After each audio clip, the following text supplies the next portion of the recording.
You know how sometimes you hear a name so many times in so many different voices that it stops being just a name?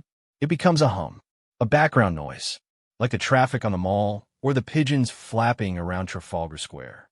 That's what I thought was happening at first, just a trick of the ear. But then I saw his face, and I knew, right then, that something had gone terribly wrong at IT was a Tuesday. The kind of Tuesday in late October that London does better than anywhere else. Crisp enough to see your breath, but with a sun that hung low and golden, turning the white stone of Buckingham Palace into something that looked almost soft, like a wedding cake left out in the good kind of weather. I was there because my nephew Leo was obsessed. Not the usual kind of obsessed with video games or football. No, Leo was 7 years old, and he was in love with the foot guards. He had the bearskin hat on his bedside table, a plastic one that was too big and made his ears sweat. He had a book about the changing of the guard that was so worn the spine was held together with parcel tape. Annie Mags, he'd said that morning, tugging my sleeve as we got off the tube at Green Park. Do they ever smile? Not if they're good at their job, I said. Do they ever blink? I don't think they're allowed. He believed me. That's the thing about kids. They want the magic to be real so badly, they'll help you build it. The crowd was the usual patchwork. American tourists in brand new royal family sweatshirts, a school group from Japan taking photos of everything, including a lamppost, and a few old Londoners like me, who'd walked past this fence 1,000 times, but still stopped because it's there. It's ours, even if we pretend not to care. The guard that morning was from the Coldstream Guards. You could tell by the button spacing on his tunic. 2 together, then 2 apart. My dad had been in the army. He'd taught me that stuff. Stuff that's usually useless. But not today. He was a young man. 23, maybe. Red hair, the kind that doesn't know if it wants to be ginger or brown, and a face that was trying very hard to be stone. You could see the effort in his jaw, the slight twitch near his left eye. He held his rifle, a standard L85A2, with the kind of perfect stillness that makes you forget it's a weapon and think it's just a very shiny, very expensive stick. Leo pressed his face against the cold iron railings. He's like a statue, he whispered. Better than a statue, I said. Statues don't shout. The build tension, it started small.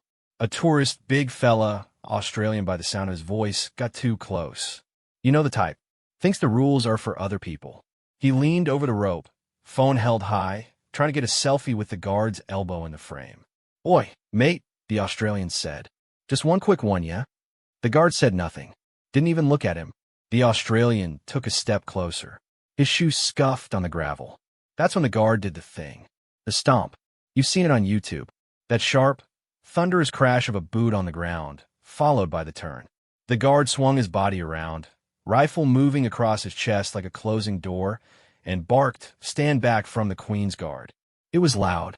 Loud enough that a pigeon took off from the top of a lamppost. Loud enough that Leo flinched and grabbed my hand. The Australian laughed, nervous, and backed off. All right. Just a photo, mate." The guard turned back to his post. Silence returned. But then, a few minutes later, a little girl dropped her ice cream. A cone of Mr. Whippy right on the ground. She started to cry. Her mom was juggling a buggy and a backpack, and the little girl's face went that terrible blotchy red that means a full meltdown is about to erupt. The guard's eyes flickered. It was the tiniest movement. Most people wouldn't have seen it, but I was watching him. I don't know why.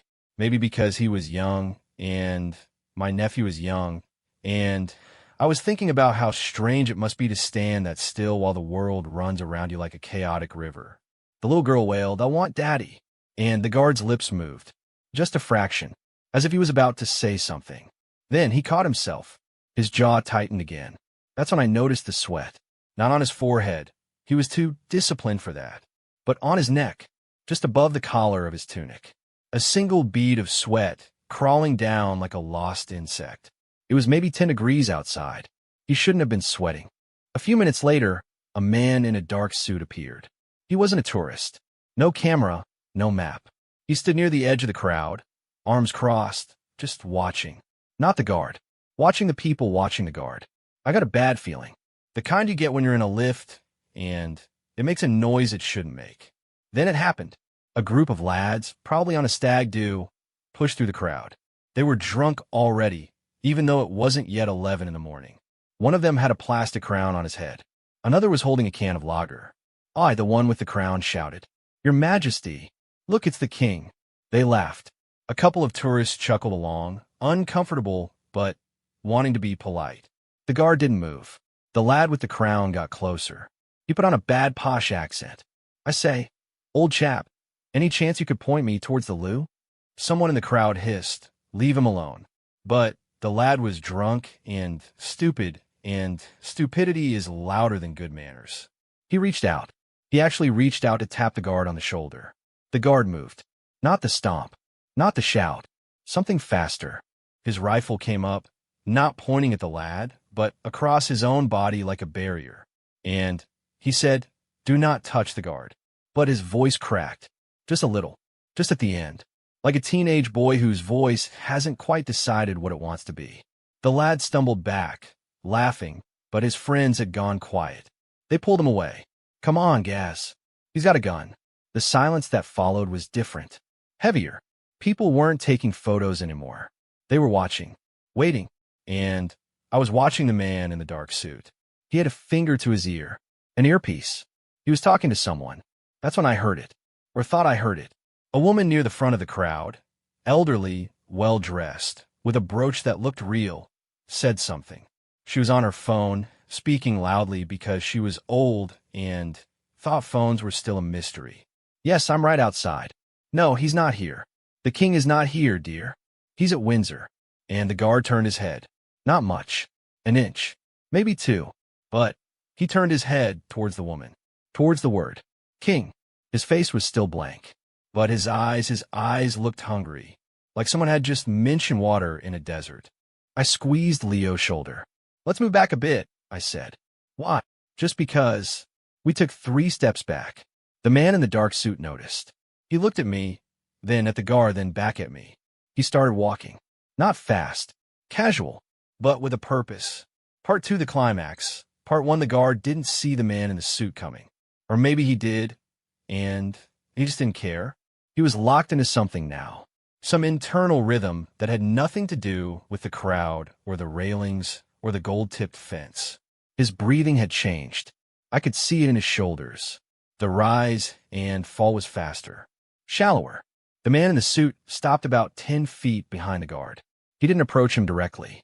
He stood at a respectful distance, hands clasped in front of him, like a doctor waiting to deliver bad news. A busker near the tube entrance started playing "God Save the King" on a trumpet. Badly. The notes were flat and wheezy, like a tired balloon. A few people laughed. A few others shushed him. The guard flinched. It was unmistakable this time. A full-body flinch. His rifle wobbled.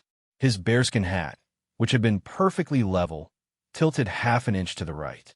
And then he spoke. Not the shouted commands. Not the rehearsed warnings. Something else. Something soft. "Thank you," he said. Just that. "Thank you." But his voice was wrong. It wasn't his voice. It was deeper. Slower. The kind of voice you use when you've been talking for hours and your throat is made of sandpaper. The woman with the brooch stopped talking on her phone. She stared. The guard looked at her. Really looked. And he smiled. Not a big smile. A small, tired, almost sad smile. The kind of smile you give when someone holds a door open for you on a day you thought you were invisible. "You're very kind to wait," he said. "It's been a long morning."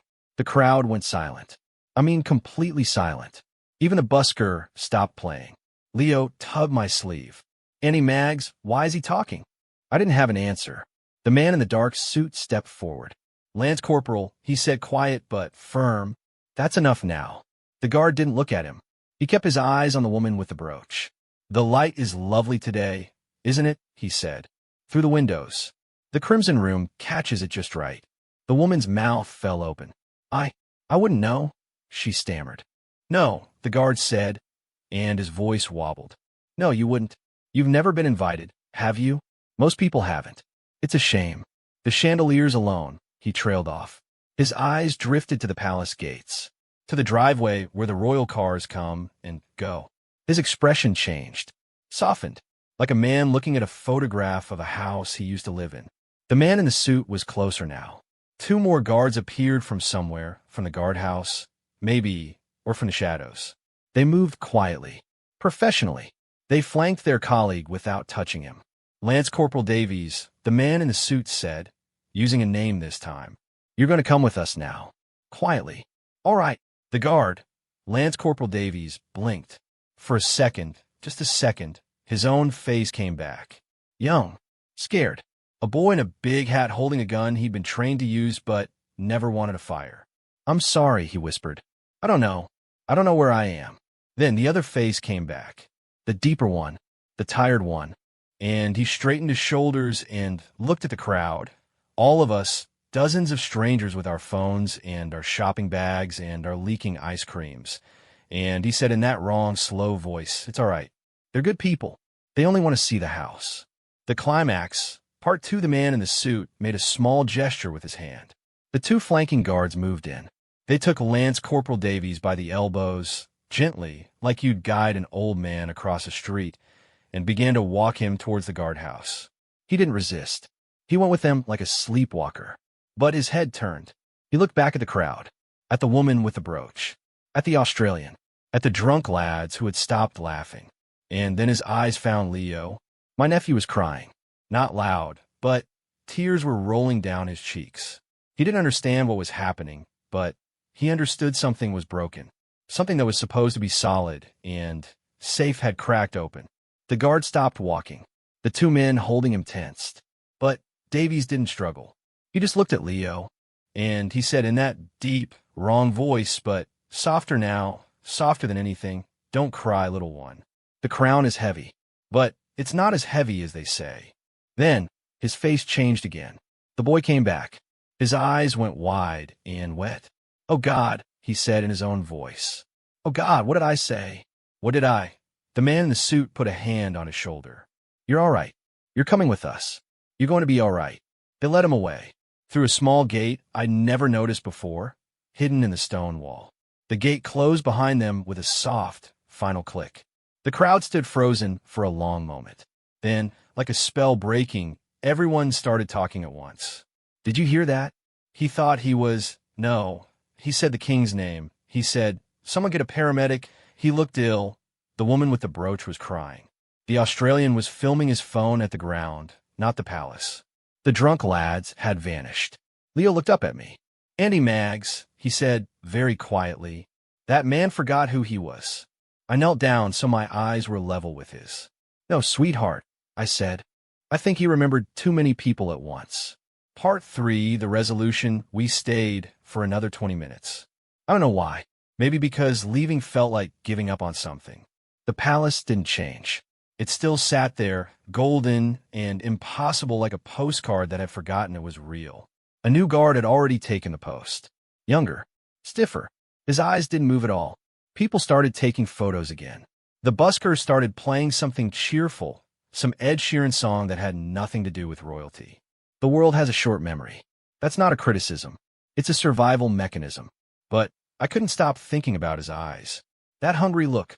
The way he turned towards the word king, like a plant turning towards the sun. I found the man in the dark suit later. Not on purpose. He was standing near the tube entrance, drinking a bottle of water, watching the crowd with the same careful stillness as before. He saw me coming. He didn't walk away. "Is he going to be okay?" I asked. No introduction. No small talk. The question just fell out. The man looked at me for a long time. Then he looked at Leo, who was sitting on a bench, still sniffling, still holding his plastic bearskin hat. "He's going to get help," the man said. "That's all. Not yes. Not no. Just, he's going to get help." "What happened to him?" I said. "Was it, I don't know, a breakdown? A seizure?" The man finished his water, crushed the bottle, put it in his pocket instead of dropping it on the ground, which I noticed. "You ever stand somewhere for 2 hours," he said quietly, "and pretend you can't hear anything? Pretend you can't feel the cold, or the sun, or the kid crying behind you? You ever do that day after day, month after month?" I shook my head. "It gets inside you," he said. "The stillness. It stops being an act. And after a while, you start looking for somewhere to put all the things you're not allowed to feel. Somewhere safe. somewhere that belongs to someone else. He looked at the palace, just for a second, then back at me. He found a very big somewhere, he said. Too big for one man to carry. He walked away. Not fast, not slow, just away. I watched him disappear into the crowd near Green Park Station. A minute later, he was gone, like he'd never been there at all. The ending line, I took Leo home on the tube. He didn't talk much. Neither did I. When we got to my flat, he took off his plastic bearskin hat and put it on the kitchen table. He looked at it for a long time. "Annie Mags," he said. "Yeah, love. Does the king ever get tired?" I thought about the guard, about his voice, wrong and deep and tired, about the way he'd said thank you to a woman who was just talking on her phone, about the way he'd looked at the palace gates like a man looking at a ghost. I said, the king gets very tired.